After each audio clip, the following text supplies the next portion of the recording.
Welcome back to the Red Dirt Road podcast. I am the mailman and the delivery boy, Alex Brightman. How's it going?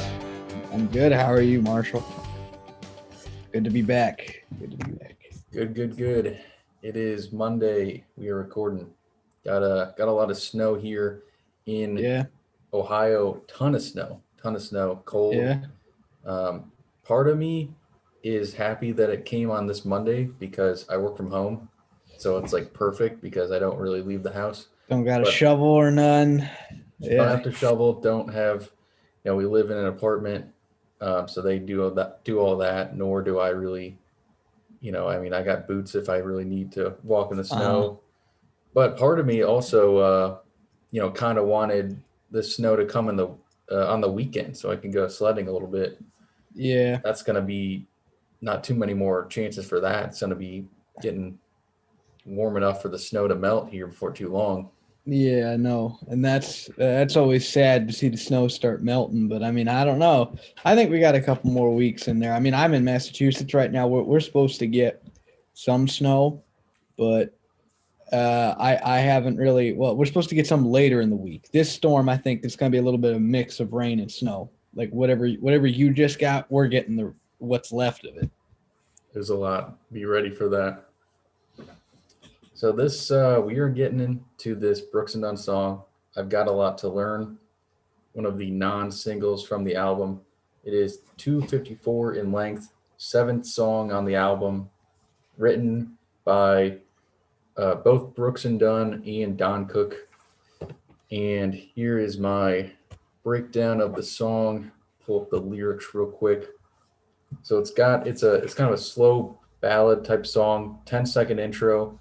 The first verse, he's saying that he used to be fulfilled by these bars and quote unquote honky tonk nights, but not as much anymore. And he's all alone. His woman left him.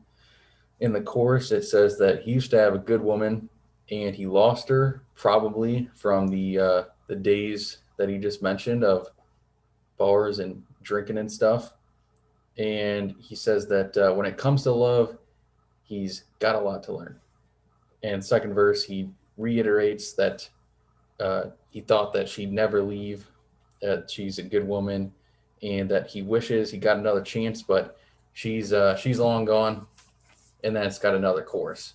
Pretty simple song, it fits right in with some of these other songs on this album like this. I'll throw it over to you. What do you think about this song? I liked it.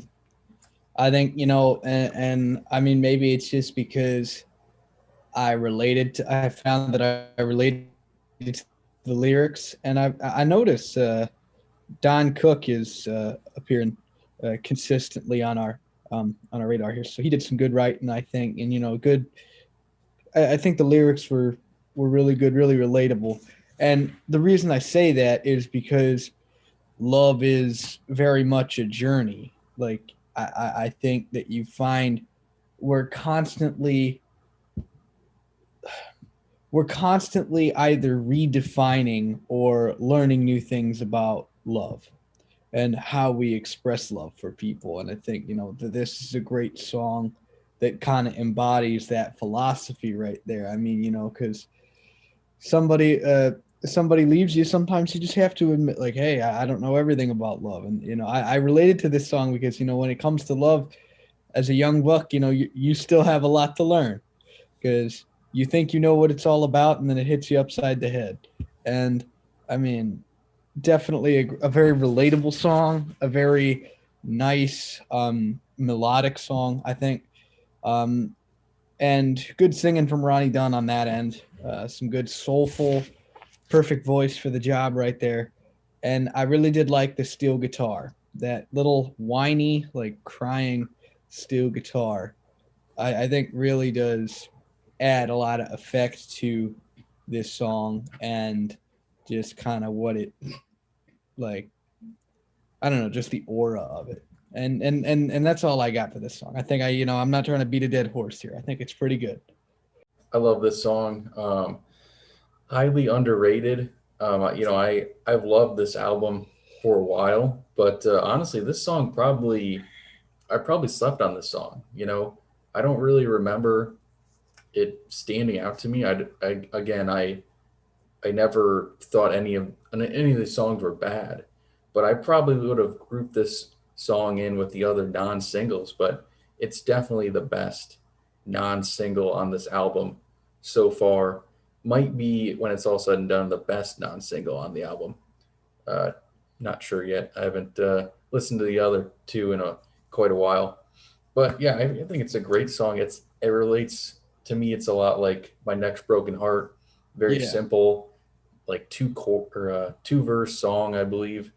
A lot of these are, and but even though they're two verses, they're not like extremely short. They're 3 minutes, almost 4 minutes, some of them, and they're really good. I like their straightforward.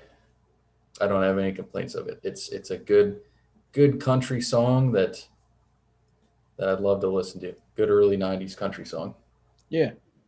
and the No, steel guitar goes in very well. They use that steel guitar quite a bit on these early albums, I think, and I love that. yeah. No, I definitely would agree with that. I think that's one of the things that separates the men from the boys and the women from the girls in this case when it comes to the new traditionalist country music. If you have the courage to have the steel guitar, that is real country music right there. Yeah, And yeah. One more comment on that. I It's funny. I'll listen to some music. I've listened to some more newer country music recently, not because I always enjoy it, but just to see if I like it, see what's good, see what's not good, and they'll they'll have just a few instruments kind of in the background, not yeah, not real prominent, and yeah, and that's, whereas in these songs, that is the song, and hmm, the vocals accompany the music, which is like, yeah.